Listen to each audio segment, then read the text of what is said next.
नमस्कार, मैं शशिधर कुमार आप सबके बीच में एक बार फिर से आया हूँ और लगातार मैं सामाजिक मुद्दों पे बात करता रहा हूँ तो और इसी कड़ी में अगली बात मैं जो रखने जा रहा हूँ उसमें कई ऐसी चीज़ें हैं जो हमें बात रखनी चाहिए। बात होगी कि हमारे लोग कहते हैं कि मतलब जाति के तौर पे हम आगे नहीं बढ़ पा रहे। अगर आप उसको उसको इस नज़रिए से देखें कि सामाजिक रूप और जातिगत और राजनीतिक रूप से हम आगे नहीं बढ़ पा रहे, इसके पीछे क्या रीजन हो सकते हैं? इसके पीछे जो है मेरी इतने सालों की जो जो भी रिसर्च है, जिसको मैंने इस तरीके से इस नज़रिए से देखने और समझने का प्रयास किया है और पढ़ने का भी प्रयास किया है कि समाजशास्त्र के हिसाब से एक जातिगत समाज किस तरीके से काम करता है, इसको भी एक तरीके से देखने की आवश्यकता है। क्योंकि बेसिकली क्या होता है कि हम ये कह देते हैं कि हमारा समाज बढ़ नहीं पा रहा है, लेकिन आप हम बेसिक जो भी संगठन के लोग हैं वो बेसिक चीज भूल जाते हैं। बेसिक चीज यह है कि जातिगत संरचना और एक चीज है, और दूसरी है कि संगठन के तौर पे अपनी जाति के लोगों को, अपने कुनबे के लोगों को जागृत करना, यह समाजशास्त्र नागरिक शास्त्र के अंदर आता है। और यहीं पे हम बड़ी भूल करते हैं, हम उसको पढ़ नहीं पा रहे, हम उसको समझ नहीं पा रहे कि समाजशास्त्र इस बारे में संगठन कैसे आगे बढ़े, अपने समाज के बीच में अपनी बातों को लेके किस तरीके से रखे और ताकि वो प्रभावशाली तरीके से जो है आम जनों के बीच में पहुंच सके। इसके ऊपर किसी भी तरीके का कोई भी संगठन जो है समाजशास्त्र और राजनीति दर्शन नागरिक शास्त्र के हिसाब से काम नहीं कर रहा है। वो एक भेड़ चाल है बना हुआ ढर्रा, और उसमें लोग चले जा रहे हैं। हो क्या रहा है, बेसिकली लोग संगठन बनाते हैं और उनको लगता है कि बेसिकली लोग जो देखते हैं ना, वो ऐसे होता है कि जो एनजीओ वाला काम होता है उसके हिसाब से लोग करते हैं। तो ये सबसे बड़ी विडंबना है। जातिगत जो उत्थान है वो आपको समाजशास्त्र और नागरिक शास्त्र के हिसाब से ही चलने से सफलता मिलेगी। उसका दूसरा कोई शॉर्टकट नहीं है और ये लंबा समय मांगता है। इसके लिए पेशेंस, धैर्य की ज़रूरत है। हम सबको जो है धैर्यपूर्वक किसी को सुनने की आवश्यकता है, समझने की आवश्यकता है, इसके लिए लगातार पढ़ने की आवश्यकता है, इसके लिए लगातार जो है इम्प्रोवाइज़ करने की आवश्यकता है, जो हम लैक करते हैं। हम नहीं पढ़ते हैं, नहीं सुनते हैं, दूसरों की इज्जत नहीं करते हैं, हम इम्प्रोवाइजेशन पे जो है विश्वास नहीं करते। तो जब तक आप इम्प्रोवाइज देखिए, जो अनुभव होता है ना, अनुभव एक तरीके का इम्प्रोवाइजेशन ही है, जो आपको समय के साथ आपका अनुभव आपको जो है इम्प्रोवाइज कराता है। कोई आदमी ये समझिए कि 20 साल का है, 22 साल का है, 23 साल का, नौकरी करना शुरू करता है, नौकरी मिल गई, नौकरी करना शुरू करता है। क्या वह 45 साल के बाद भी उसी तरीके से सोचेगा जो 23 साल का लड़का सोच रहा होता है नौकरी में आने के बाद? कतई नहीं।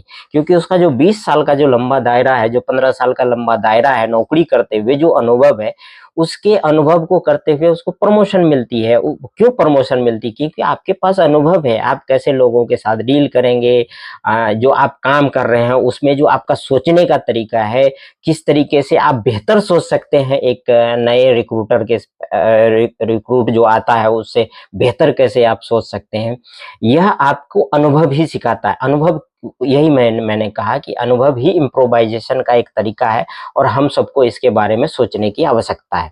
और इम्प्रोवाइजेशन जो है हम कर नहीं पा रहे, क्योंकि हम पढ़ते नहीं हैं। क्योंकि लगातार जो है पूरा विश्व जो है बदल रहा है और अपने आप में अंदर जो है बदलाव महसूस कर रहा है। आप करंट राजनीतिक पोजीशन ले लीजिए, जिस तरीके से जो है ईरान और अमेरिका वाला जो कॉन्फ्लिक्ट है, आप उसको अपने जातिगत संरचना में कैसे देखेंगे? इसको देखने के लिए आपको जो है विश्व राजनीति के साथ साथ ऐसी चीजों पे फोकस करनी पड़ेगी कि उसका आर्थिक जो है किस तरीके से इम्पैक्ट कर रहा है हमारे समाज को, या भारत को किस तरीके से इम्पैक्ट कर रहा है। जब आप इसको भारत को इम्पैक्ट कर रहे वाली बात समझेंगे, सोचेंगे, तो उसके लिए आपको पढ़ना पड़ेगा, उसके लिए रिपोर्ट देखना पड़ेगा कि भारत को आर्थिक तौर पे किस तरीके से इम्पैक्ट कर रहा है। तो जब आप उस तरीके का इम्पैक्ट देखेंगे, तब आप उस इम्पैक्ट को, उस प्रभाव को अपनी जाति के अंदर भी कैलकुलेट कर पाएंगे।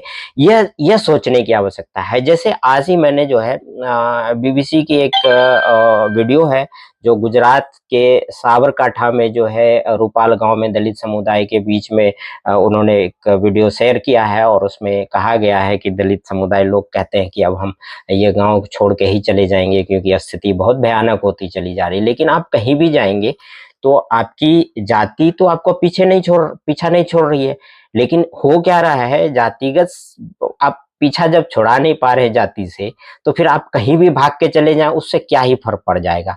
और संजोग से देखिए आज के ही दिन 2023 में 29 मई को 2025 में मैंने एक वीडियो शेयर की थी न्यूज़ वीक चैनल का। उन्होंने अमेरिका में जाके ये वीडियो बनाई थी और वहां पे भी जो है जातिगत भेदभाव है लोगों के बीच में। क्योंकि जातिगत भेदभाव ऐसे नहीं होता, जातिगत भेदभाव ऐसे होता है कि आप जब जाएंगे, मान लीजिए आप एज ए दलित या ओबीसी या एससी या एसटी मतलब किसी भी तरीके से अगर आप पिछड़े हैं और आपने गूगल में जो है नौकरी शुरू की है, आप वहां जाएंगे तो पहले ही दिन आपके जो आस पड़ोस वाले जो इंडियन लोग होंगे तो वो आपसे मिलेंगे, खुश होंगे कि इंडिया से कोई भाई जो है हमारे बीच में काम करने आया। लेकिन अगला ही क्षण जो है जैसे ही वो पूछेंगे कि तुम्हारा नाम क्या है या आपका नाम क्या है, तो आप उसको जो है अगर आपने इस तरीके का नाम बताया जिसमें जो सुपर उपनाम वाले लोग होते हैं उस तरीके का उपनाम अगर आपके पास नहीं है, जैसे मैं शशिधर कुमार, अगर सपोज करिए कि मैं चला गया ऐसी जगहों पे तो मुझसे पूछा जाएगा कि अच्छा ठीक है आपके पिताजी का क्या नाम है। अब आप इसको यही समझना है आपको कि मेरे पिताजी का नाम पूछने के पीछे रीजन यही है कि क्योंकि मेरा ऑफिशियल नाम शशिधर कुमार है, उसमें किसी तरीके का टाइटल या उपनाम नहीं लगा है। तो वो मेरे पिताजी का नाम इसलिए पूछ रहे हैं क्योंकि पिताजी के नाम में उपनाम होगा, उससे वो पता कर पाएंगे कि मेरी जाति क्या है, क्या मैं दलित हूँ, पिछड़ा हूँ, आदिवासी हूँ, किस तरीके का लोग हूँ, उससे ही वो पता लगाएंगे। और जैसे ही मैंने पिताजी का नाम बताया और उसमें टाइटल मिल गया, उनको पता चल गया कि ये जो है किस पिछड़े वर्ग से आता है या दलित वर्ग से आता है, तो फिर वहां पे मेरी जातिगत भेदभाव फिर शुरू होगी। अगर मैं अपर कास्ट नहीं हूं, अगर मैंने कह दिया कि अपर कास्ट वाला कोई टाइटल मैंने बता दिया, तो फिर वहीं पे जो है जातिगत भेदभाव खत्म हो जाती। फिर वो मेरे साथ उठना बैठना, खाना पीना, बातचीत, हमारे घर में आना जाना सब कुछ शुरू हो जाएगा।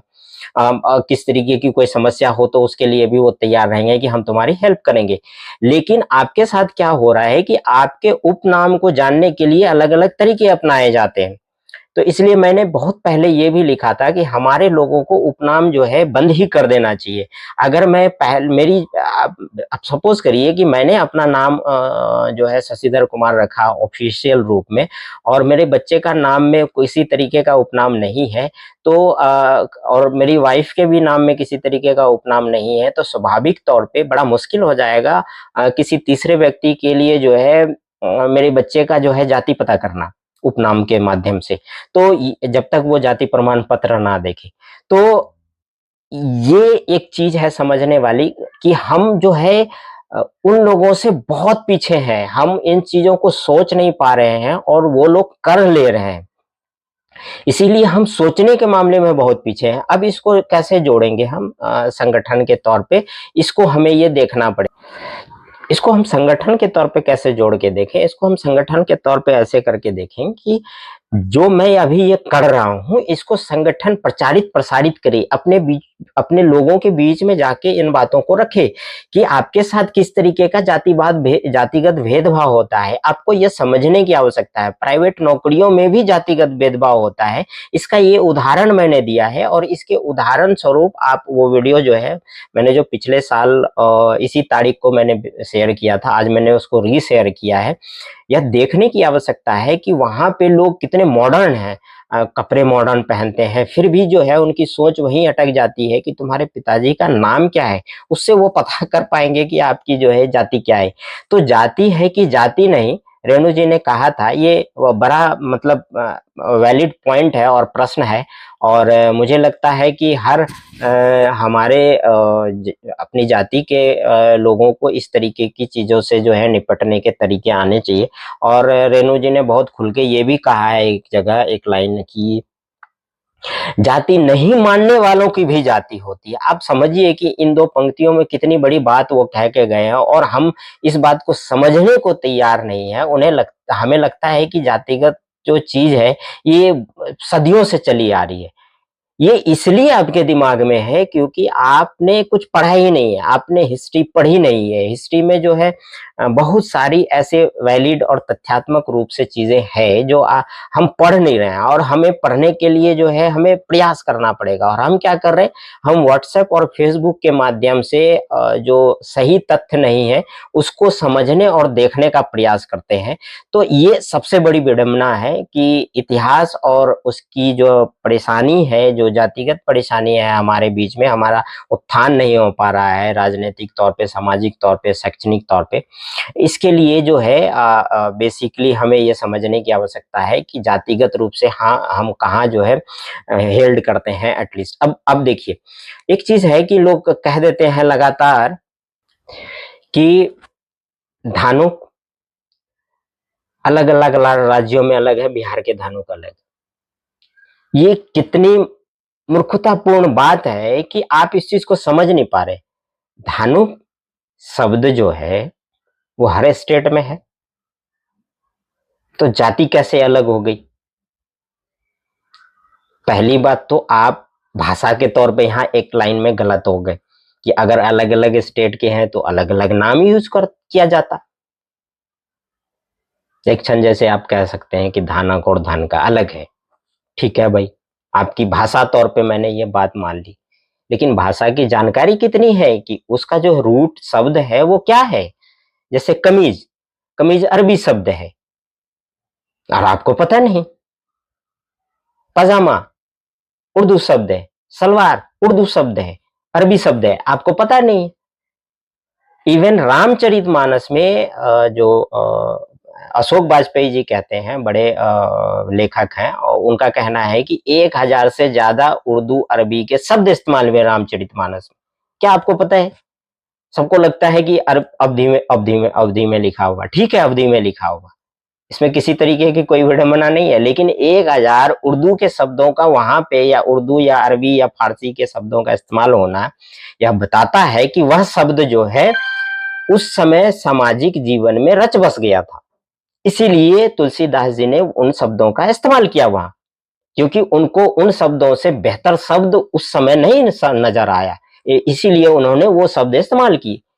तो आप शब्दों या भाषा के माध्यम से, जैसे कई लोग उर्दू के खिलाफ रहते हैं, मैं किसी भी भाषा लिपि के खिलाफ और बोली के खिलाफ नहीं हूं, लेकिन उसका गलत तरीके से इंटरप्रेट और लोगों के बीच में बातें रखना, इसका मैं खिलाफत करता हूं। जैसे मैथिली के बारे में बारंबार मुझे कहा जाता है कि मैं मैथिली का विरोधी नहीं हूं। मैं सिर्फ ये कहता हूं कि मैथिली दो तरीके से बोली और लिखी जाती है, एक मैथिली है अपर कास्ट वाली, एक मैथिली है लोअर कास्ट वाली, मतलब पिछड़ों की, और एक जो है अपर कास्ट वाली। दोनों की अलग अलग मैथिली है। ये मैं नहीं कह रहा हूँ, ये तो जॉर्ज अब्राहम ग्रियर्सन कह चुके, कई बार कह चुके। फिर भी लोग मेरे उस पे जो है आ जाते हैं मुंह उठा के बोलने, और मैंने इसको कई बार लिखा भी है और बोला भी है, उसकी तो मेरे पास किताब भी है, और मैंने पोस्ट भी किया 2 अलग अलग फोटो, फिर भी लोगों को समझ नहीं आ रहा। क्योंकि मेरे लोग जो है, मेरी जाति के जो लोग हैं, उनको समझ नहीं आता। वो अभी भी जो है व्हाट्सएप और फेसबुक के माध्यम से चीजें उठाते, उसी पे रहना चाहते हैं। तो मैं आखिरी पॉइंट पे आता हूँ कि धानुक अलग अलग जाति है, अगर अलग अलग स्टेट में अलग अलग स्टेटस है, तो वो एक कैसे हो गया? उसका नाम अलग अलग क्यों नहीं रखा गया? मेरा ये प्रश्न है, आप इस प्रश्न का उत्तर दीजिए अगर आप कहते हैं कि धानुक अलग अलग है।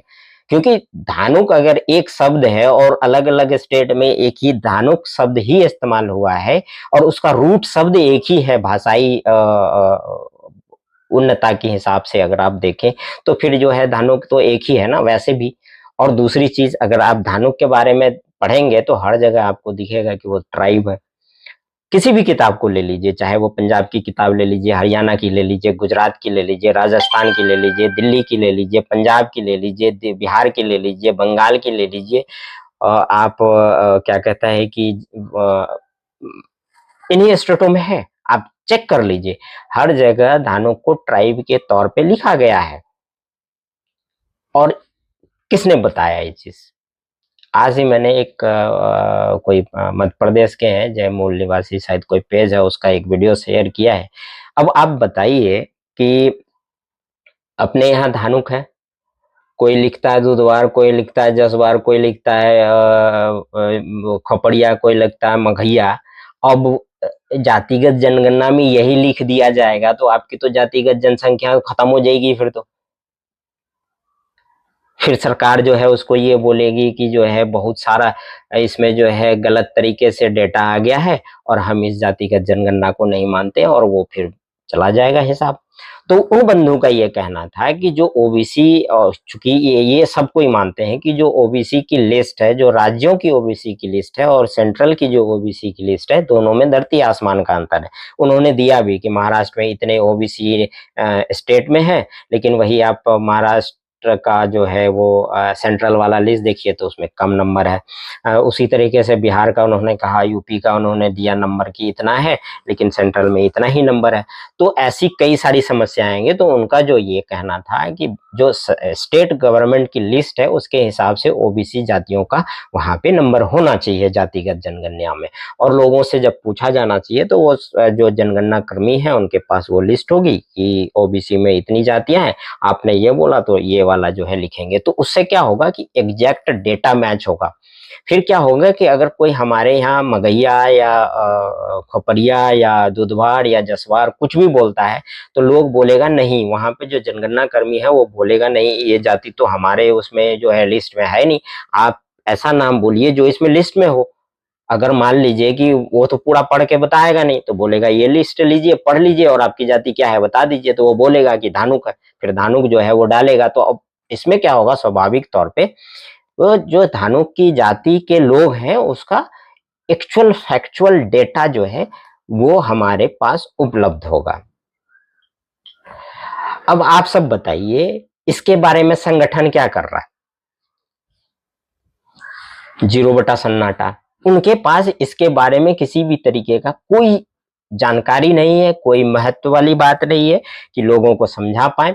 समस्या यही है कि हमारे पास जो समझाने लायक जो लोग कैपेसिटी होनी चाहिए संगठन के पदाधिकारियों के पास नहीं है। इसलिए मैं बारंबार कहता हूं कि संगठन के पदाधिकारियों की ट्रेनिंग होनी बहुत जरूरी है, क्योंकि जब तक ट्रेनिंग नहीं होगी उनकी तो वो अपनी बात, अपने समाज की बात, अपने समाज के उन्नता की बात जो है लोगों के बीच में नहीं रखेंगे। होगा क्या, सिर्फ पोस्टर वॉर चलेगा। अभी जैसे नया नया पोस्टर बन के आ रहा है कि हमारे ये सदस्य, हमने ये कर दिया, हमने वो कर दिया, वहां पे जाएंगे लोग पोस्टर लगाएंगे और फोटो खिंचाएंगे 10 लोगों के बीच में, वो डाल देंगे मार्केट में कि हाँ हम सोशल मीडिया पे कि हाँ हम ये काम कर रहे हैं। भाई वो काम है ही नहीं। आपने क्या किया, वहां गए, आपने बातचीत की, लेकिन आप सोशल मीडिया पे 10 लाइन ये नहीं लिख रहे हैं कि आधा घंटा 1 घंटा जो आपने वहां समय व्यतीत किया लोगों के बीच में, आप लोगों को क्या बताए, ये समझने की आवश्यकता है। होगा क्या है कि जब इस हमारा संगठन अगर कहीं पे जाएगा किसी तरीके का मीटिंग करने, आप पोस्टर डालें ना डालें कोई फर्क नहीं पड़ता, लेकिन जब आप जाएंगे, मैं अपना अनुभव बता रहा हूँ, होता क्या है जब आप ऐसे लोकेलिटी में जाते हैं तो आपके पीछे पोस्टर हो ना हो कोई फर्क नहीं पड़ता, लेकिन वह आदमी यह जानना चाहता है, वहां पे जो लोग होंगे उसमें से 2-4 लोग ऐसे होंगे जो आपसे चाहेंगे कि फेसबुक पे या किसी और सोशल मीडिया प्लेटफॉर्म पे कनेक्ट होना। तो आप उसको जो है वो लेवरेज दीजिए कि वो कनेक्ट हो पाए आपसे, और जब आप वहां के मीटिंग में हुई बातों को पोस्ट करेंगे तो आप ऐसे लोगों को टैग करें ताकि वो अपनी बात भी आपके ही प्लेटफॉर्म पे आके कह सके और सवाल उठा सके कि आपने जो ये लिखा वहां पे ऐसी बात नहीं हुई थी, हमारी बात ये हुई थी कि हम संगठन को ऐसे बढ़ाएंगे। कई बार क्या होता है कि संगठन के पदाधिकारी अपनी मर्जी से कुछ भी लिख के चले आते हैं, और जो वहां पे लोग मौजूद होते हैं, जो उस सम्मेलन में या छोटी सी बैठकी में आते हैं, उनको पता ही नहीं होता कि कहाँ पे कौन लिख रहा है, क्या लिख रहा है, क्योंकि राष्ट्रीय प्रवक्ता बन जाते हैं, उनको जो है धेले भर का ज्ञान नहीं है कि कैसे बोलना है, और चले आते हैं मुझे कोसने। मुझे कोसने से कुछ नहीं होगा, मैं बारंबार यही कहता हूं कि मुझे कोसने से कुछ नहीं होगा। मैं अगर प्रश्न उठा रहा हूं तो मैं समाज की चिंता करता हूं, इसलिए प्रश्न उठाता हूं, और मेरा यह अधिकार है और यह अधिकार आप छीन नहीं सकते। मैं किसी संगठन में कोई पदाधिकारी नहीं हूं, इसलिए हर संगठन के साथ मेरा यह प्रश्न है कि आप इन चीजों को अपने अंदर सुधारिए। इसके लिए आप खुद जिम्मेदार हैं, कोई दूसरा जिम्मेदार नहीं। दूसरी चीज, अगर इस तरीके की जिम्मेदारी आपके अंदर कोई भी लेने के लिए तैयार नहीं है, तो मैं अपनी तरफ से बारंबार यही प्रयास कर रहा हूं इतने सालों से कि अगर आपको लगता है कि मैं अगर आपके लोगों को ट्रेंड कर सकूं या कोई और हैं आपके पास, आप उनसे ट्रेंड करवाइए अपने आप को। मैं अपनी तरफ से ये बोलूंगा कि जो ऐतिहासिक चीजें हैं उसके बारे में मैं आपके लोगों को जो जानकारी दूंगा, तथ्यात्मक रूप से उनको बोलने के लिए उत्साहित करूंगा, प्रोत्साहित करूंगा कि कैसे बात रखना है, क्या रखना है, कितने लिमिटेड शब्दों में रखना है। यह जानकारी बहुत ज्यादा जरूरी है, तभी सही तरीके से समाज के बीच में बात जा पाएगी। हमारा क्या हो रहा है कि हमारी बातें समाज के बीच में जा ही नहीं रही है। मैं बारंबार यही कहता हूं कि जब मैं दिल्ली एनसीआर में कहीं भी छोटी से छोटी मीटिंग होती थी, उस दिन का खाका शाम के 8 बजे 9 बजे तक जो है जरूर मेरे सोशल मीडिया प्लेटफॉर्म पे पोस्ट हो जाती थी, चाहे वो जितने भी शब्दों का हो, 150-200 शब्दों से तो कम होता नहीं था। मैं सारी बातें वहां पे जो भी बंधु अगर कोई ऐसी माइन्यूट चीज लिख बोला है कि जिसकी जानकारी लोगों को होनी चाहिए या उन्होंने ऐसा कोई सलाह दिया है, सुझाव दिया है, तो उसको भी इंक्लूड करते हुए वो बातें कही जाती कि इन बंधु से हम मिले, और अगर वो पहले से मेरे फ्रेंड लिस्ट में होते हैं तो मैं उनको टैग भी करता रहा हूँ, और वो बात भी लिखता हूँ उनके नाम से कि उन्होंने ये सलाह दी जो मुझे बहुत अच्छी लगी। यह हमारे संगठनों के लोगों में बहुत कमी है, क्योंकि जब तक आप ऐसे लोगों से मिल रहे हैं बात तो ठीक है, लेकिन जब ऐसी सलाहें कई बार मिल जाती है और आप उसको इग्नोर नहीं कर सकते, फिर भी आप इग्नोर करके चलते हैं, तो इसका मतलब साफ है कि आप सिर्फ और सिर्फ अपनी राजगद्दी बचाना चाहते हैं, आप दूसरों को लीडरशिप नहीं देना चाहते, दूसरा आपके संगठन में आगे बढ़े आप ये नहीं चाहते। मेरे ऊपर प्रश्न उठाना बड़ा आसान है, लेकिन मेरे प्रश्नों का जवाब देना बड़ा मुश्किल है, क्योंकि मैं ये पिछले कई सालों से देख चुका हूं कि लोग जो है सिर्फ प्रश्न उठाने वालों का ही चरित्र हनन करने आ जाते, लेकिन प्रश्न का कोई जवाब नहीं देता। प्रश्न यही है कि आप अपने संगठनों में सेकेंड लाइन ऑफ लीडरशिप कब तैयार कर रहे हैं। आपकी पहली लीडरशिप तो ऐसे ही फेल है, क्योंकि उनको बोलना नहीं आता, मंचों पे सही तरीके से धानुक समाज की समस्याएं क्या है उनकी बातों को रखना नहीं आता, वो सही तरीके से समझा नहीं पाते, कन्वे नहीं कर पाते मैसेज। आपके ज्यादातर लोग जो है राजनीति से मोटिवेटेड है, वो कहीं ना कहीं किसी दूसरी राजनीतिक पार्टी में होते, और दूसरा उनका विकल्प होता है कि मैं जातिगत संगठन के माध्यम से अपनी राजनीति को चमकाऊं। यह एक समस्या है। और जो लोग बोलते हैं वो इसी बैकग्राउंड से आते हैं, क्योंकि राजनीतिक पार्टी में होने से क्या होता है कि वहां पे किसी न किसी तरीके की आपकी ट्रेनिंग चलती रहती है, तो आपको बोलने का अनुभव हो जाता है, आप उस तरीके से बोल पाते हैं। लेकिन उनके पास तथ्य की कमी होती है, वो सिर्फ राजनीतिक पॉइंट ऑफ व्यू से अपनी बात सही तरीके से रख पाते हैं, ये मैं मानता हूँ। और हमारे जाति के लोगों में यही है कि वो जितने भी राजनीति के लोग हैं वो और अनुभवी है अगर हैं तो उनको बोलने के लिए तो आ गया, लेकिन जातिगत संगठन में वो जातिगत समस्याएं क्या है वो ये नहीं बोल पाते, क्योंकि उनके उनके पास इस तरीके का किसी तरीके का ऐतिहासिक जानकारी नहीं है, सामाजिक जानकारी नहीं है, शैक्षणिक जानकारी नहीं है। ये तीन चीज सबसे महत्वपूर्ण है जिसके बारे में काम करने की आवश्यकता है। और जो दूसरी चीज जो मैं कह रहा था कि सेकेंड लाइन ऑफ लीडरशिप है, वो आप कहीं ना कहीं नहीं कर पा रहे हैं। इसके लिए आपको मेहनत करने की आवश्यकता है, उसके लिए लगातार ट्रेनिंग करने की आवश्यकता है, लगातार हर जगह बैठकी करने की आवश्यकता है, और दूसरे को बोलने का क्षमता विकसित करने के लिए जो है बोलने देना है। जैसे हमारे समय में भी होता था कि हमारे जितने भी बंधु आते थे, मतलब हमारे ही टीम के जितने लोग थे, सबको बोलने का मौका दिया जाता, तो 2 4 5 मिनट सभी बोलते थे। इस बात की तस्दीक सभी करेंगे, भरत जी भी बोलते थे, इनरदेव जी भी बोलते थे, क्या कहता है कि विशेषर जी भी बोलते थे, भुवन जी भी बोलते थे, मुकेश जी भी बोलते थे। सबसे आखिर में मुझे कहा जाता था कि आप सारी बातों का सार जो है बीच में रखिए लोगों का, अगर कोई प्रश्न होगा तो फिर सवाल उठा जाएगा। तो मैं अपनी बात रखता था, फिर जो प्रश्न होते थे जिसको पता होता था वो अपने हिसाब से ये रखता था। जैसे हिस्टोरिकल या शैक्षणिक तौर पे किसी तरीके की जानकारी, वो डायरेक्ट मेरे से सवाल होता था तो मैं वो कर लेता था। बाकी मुकेश जी भी कई सारे सवालों का जवाब लेते थे और देते भी थे। तो ये जो एक तरीका है, हमने ये तरीका जो है खुद ब खुद अपने अनुभवों को आगे रखते हुए, देखते हुए, समझते हुए इन चीजों पे विचार किया कि नहीं, हमारे पास सेकेंड लाइन ऑफ लीडरशिप होने की आवश्यकता है। तभी हमने दूसरों को भी, रमोज जी जैसे लोग थे, चरणजीत जैसे लोग थे, उनको भी हमने मोटिवेट किया कि नहीं, आप लोग भी अपनी बातें रखिए आपस में। जैसे बजरंग जी को बहुत अच्छा बोलने का जो है तरीका आता है, बट उनके साथ क्या है कि वो बहाव में भाग जाते हैं, वो स्ट्रिक्ट नहीं रह पाते हैं कि जो विषय है विषय के साथ जो है चीजें होनी चाहिए। अब यही चीज है कि विषय के साथ विषयांतर नहीं होना चाहिए, तो यह चीज ध्यान में रखने की आवश्यकता है। तो आज के लिए बस इतना ही। बहुत बहुत धन्यवाद।